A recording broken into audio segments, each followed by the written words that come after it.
All right, here we're going to play around with some more effects, and we're going to create some animated backgrounds and different ways to do that right here in After Effects. So let's start playing around. New composition, 1920, 1080, 24 frames per second. Let's keep it at 30 seconds if we want to play a little bit longer. I'll say okay. So what I want to do first is I want to make a background. So I'm going to use a solid layer. So layer, new, solid, and just match the comp of the 1920, 1080, black background, perfect. So now here I have this. So what I want to do is add in a checkerboard. So I'm going to make a checkerboard background. So on my effects, I'm just going to type in checker, and I'm going to get checkerboard. So generate checkerboard. And what I'm actually going to do, I'm going to make this checkerboard, then I'm going to add another effect to it that's going to change it up so I can animate it and have this like little subtle animation in my background if I want to try it out. So here I'm just going to click and drag it onto my black solid. There it is. Now it went white, and that's okay that it went white. We could play around with this later, but what I do want to see is what it offers me right now. So if I click on that and I have my effect control panel up for that specific one, let's just actually name this properly. Let's call it checkerboard, so I know exactly what it is. And now I can start playing around here. So I have an anchor. I'm not going to move that, the size, the width. So let's play around with the width. And let's see what happens here. So I'm playing around with the width. Once again, nothing's really happening. So what I should do is let's change the color. So let's change the color to black and see what happens. Okay, there it is. So even though my background was black of my layer, it kind of went white as soon as I added this checkerboard. Well, that's okay. So now what I did was I changed the color on the checkerboard to black. So now I have my white background with my black there, which is totally fine. So now I could actually see what's going on. Well, let's play around with the width here. So I'm just going to move this up and down. Now I see what the width does. Obviously it brings it up closer or go really, really far away. Now you could play around with this, even though it's set, and we're going to play around with it a little bit. You can continue to play around with this however you want. So let's bring it up so we can see a little bit, pretty decent there, not too close. We could feather it if we want to feather it. I'll just play around with that a little bit, but we don't really want to do that just yet. We could play around with this, like I said, later on. We could play around with the opacity and all that, but I'm happy with my checkerboard, good to go.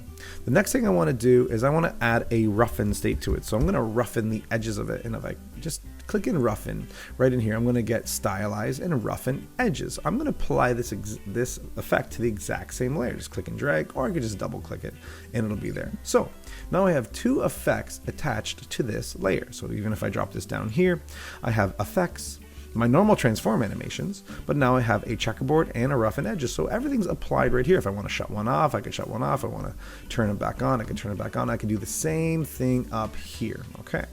So checkerboard, it kind of gets confusing. So let me twirl it up so it's not there. I'm just working on roughen edges. Now, as soon as you saw that, some kind of interesting thing happens right here. I already see a really interesting texture there. Because what it did, it roughened the edges of all those little squares, and it does it in a very interesting way here. So I could roughen the edges, I could do some different things here, make it spiky and all these different things, but I'm just going to keep it at roughen. All right, that's the edge type. And if I really zoomed in really close and brought it closer, you'd see exactly what's going on, but it doesn't matter. So I'm just going to play around. The border is at 8. Okay, and once again, if I move that around, what does that do? It can kind of create these very interesting textures, or I can make it a little bit less. And once again, if I have less of that, not much is happening. And if I just bring it up a little bit, I could see some of those textures changing. Edge of sharpness. So once again, I can play around with how sharp that becomes. And it really creates some interest there that we could play around with. But once again, I'm not going to go too crazy, but I definitely want to have some fun with it. The fractal influence. All right, so we definitely want to add that. The scale, let's see what the scale does. Brings it up, yeah. Okay, just moves that around and scales it up and down. So how close do we want to be and how far away there? Stretch width to height. So we could stretch that around, which I don't really want to do. We could offset it, obviously. We could move this around, but I'm not going to really do that. So pretty interesting things that we could do here. I'm going to leave the rest alone.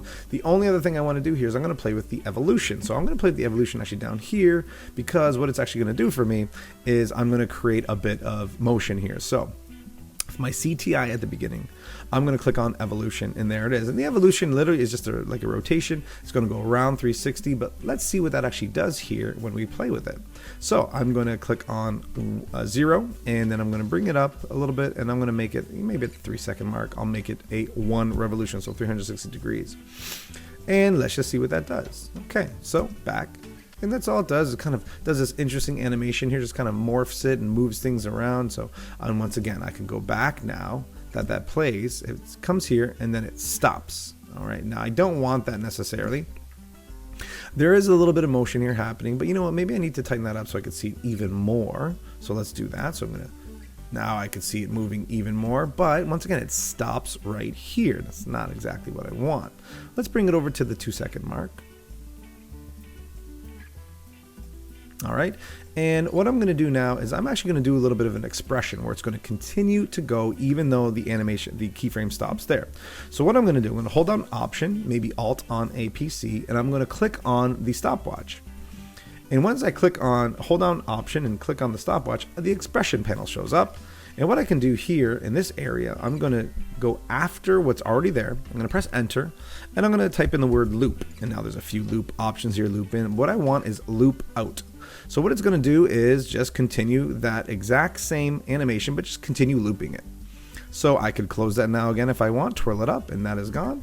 And now I can just keep it going, and it just keeps going that way. Now there's a bit of a glitch there though. Every 2 seconds, it glitches a little bit. So what I need to do there is play around with my evolution options. I need to cycle the evolution so that hopefully what happens here, and this is where I actually see it here, my evolution options, I'm going to cycle the evolution and I can see the number of cycles it's going to go through. So right now, these certain numbers have to exist together, kind of have to make sense together. So see what happened there. It's looping seamlessly. There's no stop, there's no glitch. It's kind of works really, really nice. However, if I were to change something here, if I were to change up my evolution here on this last keyframe, if I were to change this up to say a 3, let me just move this, make sure I'm connected to that. There I am, yeah. If I were to change this to 3 and left it and maybe put this at my cycle to 2, let's see what happens. So it does glitch again. The numbers kind of have to make sense together. I believe they have to be multiples of each other. I can't exactly recall. However, let's do a 4 and let's do a keep it at 2 and let's see what that does. So 4 evolution. No, it glitches a little bit more too. So to be on the safe side, you could always play around with these. I'm just going to keep it.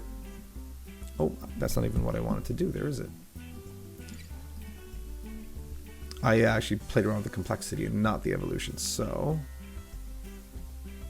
what I'll do here at this one is I'm going to play around with bringing it back to 1 and I'm going to bring this back down to 1. So I know that I'm going to have a smooth loop all the way through. Doesn't really matter. Actually, I am going to play around with the complexity and see what it does at this point now.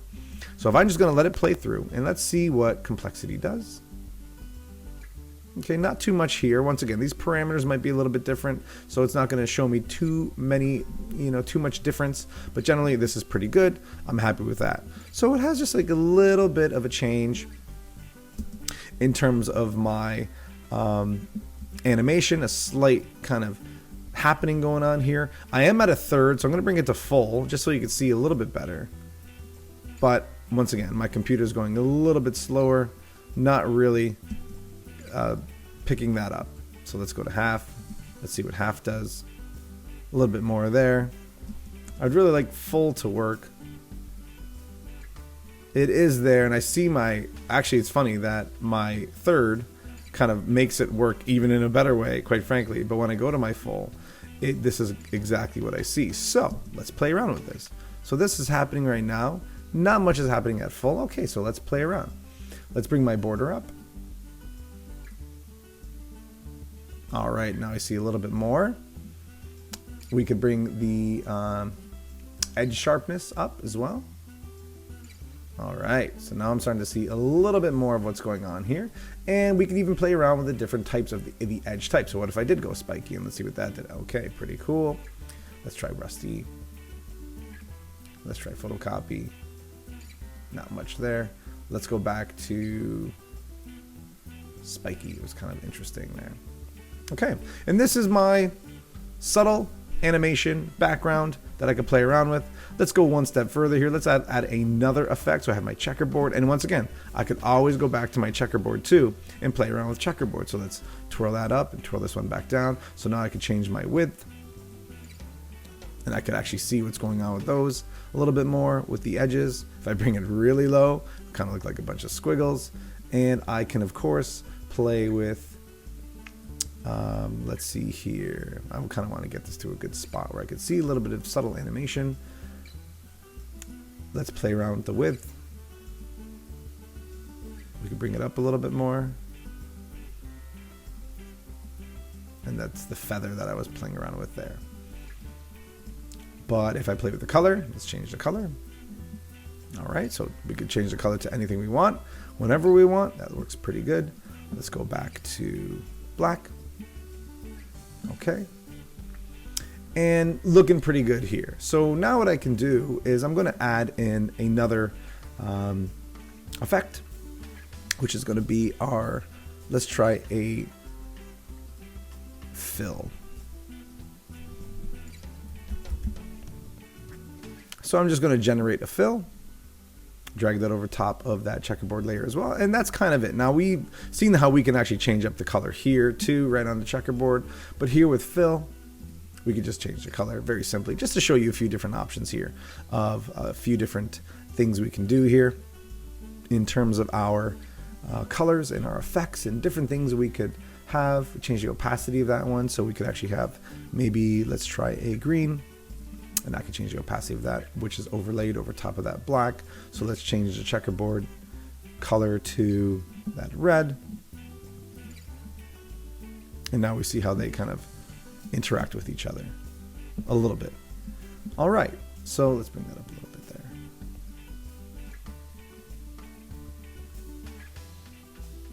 So the way that all these interact, we do have to be careful, but I'm assuming that I also have to bring the fill up higher. That's it. So the fill does have to be on top so I could see that it interacts that specific way. Let's connect fill. And when I brought it up to the top, now it became on top here. It was at the bottom, so let's do that again. I'm going to bring fill to the bottom. Well, now fill goes to the bottom here, and it interacts underneath. Where if I bring fill to the top here, it goes to the top here and interacts in a different way. So even how you layer your effects will change up how they appear. So if I bring up the opacity of my green here, but on my checkerboard, I lower the opacity, there is a subtle different interaction there. And now I also have this kind of like even more subtle animation happening, which is pretty interesting as well. So that's one way to play around with a very subtle animation in our background, but let's continue playing around here. So I'm just going to stop that. I'm going to shut this off. I'm going to create a new layer, a new solid layer. And this one I'm going to create is going to be, I'm going to use as noise. So I'm going to play around with some noise, 1920, 1080, looks good, okay. So this is my noise layer, and once again I'm going to click on noise here in my effects panel. And I'm going to click on a fractal noise, but make sure it's this one, not VR. I'm going to be noise and grain fractal noise. Let's play around and see what that does. So as soon as I click that on, look what happens. I get this interesting pattern. It does not play, nothing happens right away. I have to create the animation for it. So I'm just going to twirl it down, see my effect. There it is, fractal noise. So much we could do with fractal noise. It's really, really interesting. But once again, we're going to create a subtle background and then play around with it a little bit more. So what can I do here? Okay.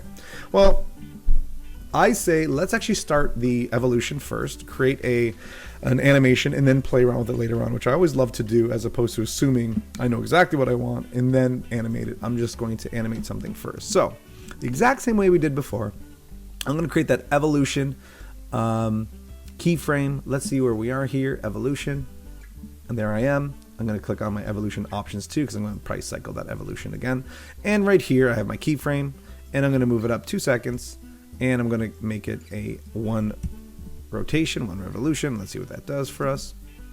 All right, pretty interesting, very smooth, very interesting kind of effect there. They're all going to look a little bit different and kind of fun to play around with.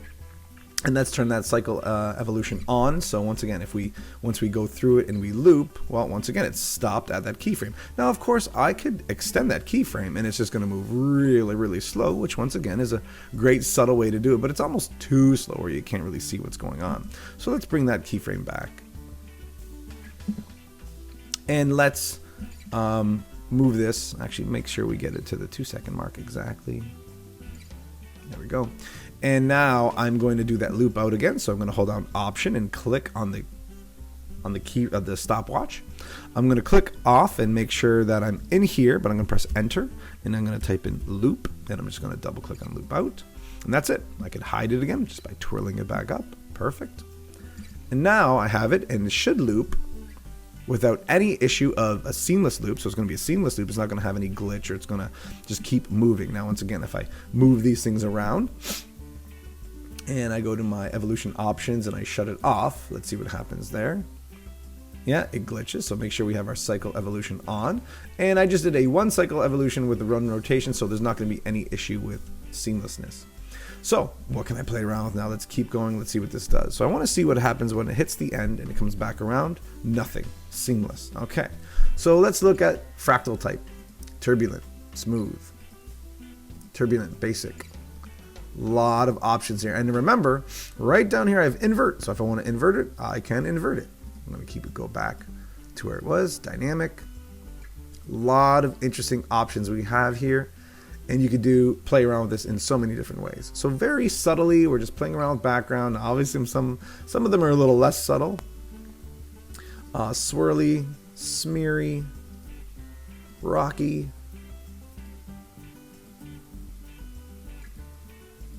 cloudy and terrain, subscale, small bumps,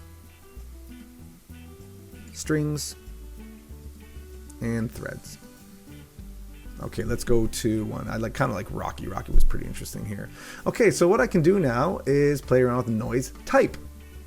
It was set at default with soft linear. Now it goes to blocks, linear, soft linear, a little smoother there, I guess, and spline. All right, that's pretty interesting. Almost moves like water. So we can invert it, of course. Now what I'm actually going to do here, I'm going to create something else. I'm going to bring a picture in later and do a displacement map. And what I need here is I need some dark darks and some light lights. So I want the dark areas, this kind of black areas, to be pretty black, and I want my white areas, it's a little grayish right now. So what I want to do, in order for that displacement map to work, I need to have some good contrast. So I need to have some darker areas and lighter areas. And look, just by bringing that up, I get darker areas, lighter areas. Now I know I said subtle background, and you could definitely play around with that, but I'm doing this to create another option here. And I could also play around with the brightness of that, of course. But I'm going to bring it back because once again, I do want those dark darks as well. Transform. Let's see, we could rotate it. Let's just do a quick rotation here of, let's just even try 90. So what's that do? Of course, it's going to rotate it. Now here you can't really tell because it all looks the same, but certain other ones, other effects, you see that it will rotate. My offset, let's look at my scale. Actually, I'll do scale next, and I could scale it up. We can see how it comes in, or I could scale it really far back, and I get even more of that texture in there. And I'm having a little bit of trouble, my computer previewing it, but it's doing so far so good. Then I could also offset it. So if I want to move it over or move it this way, I could do that. That's another animation. A lot of stopwatches here, so a lot of things we can animate as well. The complexity I'm not going to touch, subsettings, but I am here, that evolution, that's what I have. I can also play around with that opacity, how much of it I actually want, and it will blend into that background, that black background that I already have set up. Okay. Done. So I just press spacebar to stop that. Now what I can do, I have this very nice, interesting, different kind of looking background texture. Once again, like I said, the opacity, I could bring it right down, and I can make it so it's really subtle and blends in with the background. So it's just something extra to add. If you ever wanted to add something like this to a boring kind of simple background, this can add some flavor, some engagement, but maybe not for your particular project. Either way, this is how that works. I'm going to bring that opacity up because the last thing I want to do here, I want to use displacement map. So I had my checkerboard. It looked pretty cool. But I used it subtly. I had my noise, my fractal noise that I played around with as well. It looked pretty cool. There's also turbulent noise, which does something very similar, creates very interesting textures. But I'm just going to stop this right now. Great. What I want to do now, I'm going to go back to my project panel. I'm going to click and drag in a picture. And it's just a forest picture. I use this quite a few of my tutorials, quite a bit. And I'm just going to drag it onto my layer panel. I'm going to scale it down because I want it to kind of see a little bit of everything here. And what I'm going to do, I want the this texture that has made this noise texture to interact with this picture. Well, how do I do that? It's going to interact in a way where I am going to use, I'm going to shut that visibility off. I'm going to, on this picture, I'm going to bring in something called Displacement Map. And what it's going to do, it's going to use the pixels of that motion of the black and white pixels moving all around. It's going to use that and displace it, and use it to displace this kind of that texture onto this image, or any image, quite frankly. So I type in, let's see if we get here. I'm going to type in dis, and I'm going to get displacement map, time displacement. No, I want displacement map. Okay, so I'm going to click and drag and bring that onto my picture, and now I have it ready to go. Now, if I just start pressing play, not much is happening, and that's okay. And nothing can happen because I have to set up the source properly. But I am just going to keep letting it play so I can see how it works. So my displacement map layer, so it says, okay, where do you want to pull those pixels from to have this picture, its pixels displace? Well, I want to choose the noise layer. So that's the noise one that I had. I want to use that. Not much is happening, obviously. I'm going to go to source. So what part of that do I want to use? Do I want to use the source file? No, the source file is just a black solid layer. Do I want to use masks? Well, there are no masks. Do I want to use the effects in the mask? Yes, because there's many effects on that layer. So I want the effects to be used to use that displacement. And what we should start to see is something happening here.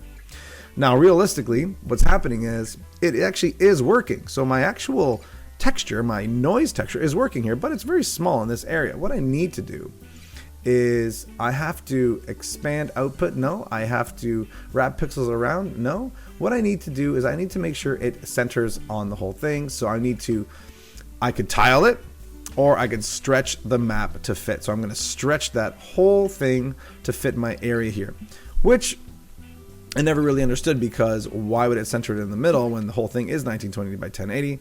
Either way, now I'm starting to see some motion around the whole thing. Everything is happening there. Okay.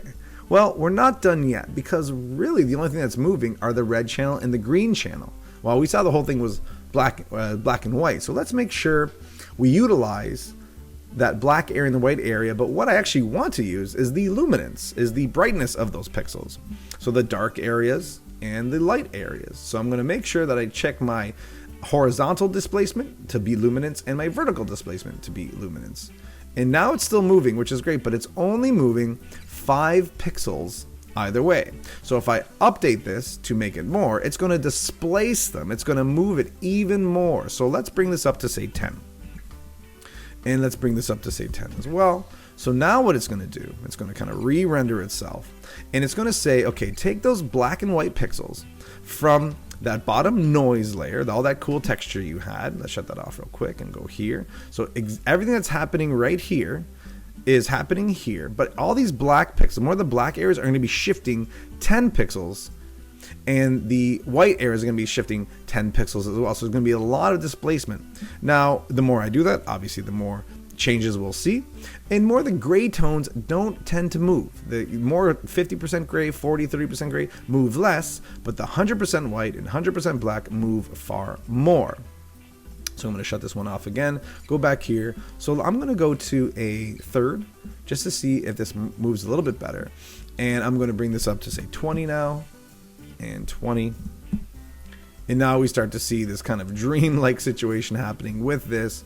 And this is kind of what displacement does. It could take black and white pixels from another video, a texture we've made, anything that's moving, and it will displace them. Actually, it doesn't even have to move. If it's just a picture you have that happens to have black pixels and white pixels and even some in-betweens, it'll shift it, it'll displace it based on that picture you have below. So whatever I change here, let's change this to checkerboard.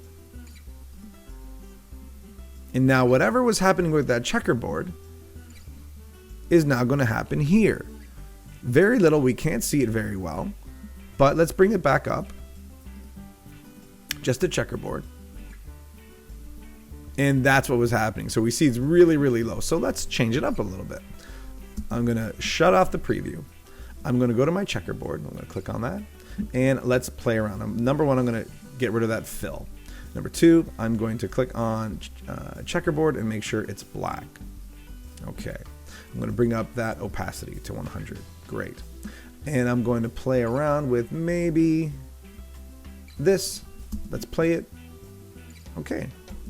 Now let's use this as our displacement, which I did up here. Click on that. Displacement is still checkerboard. Great. And it's using the effects and the masks. And it's going to offset white pixels 20%. It's going to offset black pixels 20%. So let's see how that works. Okay, so there's now this version of it. So it's using another type of video to play around with it. It does not have to be visible. Or I could quickly say, you know what? I don't want that. I want to use the noise one. And it'll change it to noise. And it does not matter what you have, but once again, it's picking up on the black and white, or the brightness, because I changed it to luminance on these ones here. If I change it to lightness, it'll do something very similar. All right, so we could play around with that. So I do have a few different options. If I have red colors, green, blue, if I wanted to use the alpha of that, I could play around with the alpha, which will do something very, very similar. Okay, so this is how that works. And I will set it back to, it is on noise, and it doesn't seem to be picking up on that alpha too well, and that's quite all right. But I will bring it back down to luminance. And this is how that works. So hopefully you can understand how now we could utilize a lot of different effects to create very interesting backgrounds. And there's I'm sure thousands of different ways to create very interesting backgrounds with using different effects. This is just a few: to utilize checkerboard, roughen edges, fill, to use our fractal noise or turbulent noise, and to play around quite a bit with a few different options here, and then to even use all that to act as a displacement for another picture in that. So I hope this helps you play around and see what kind of options are available to you.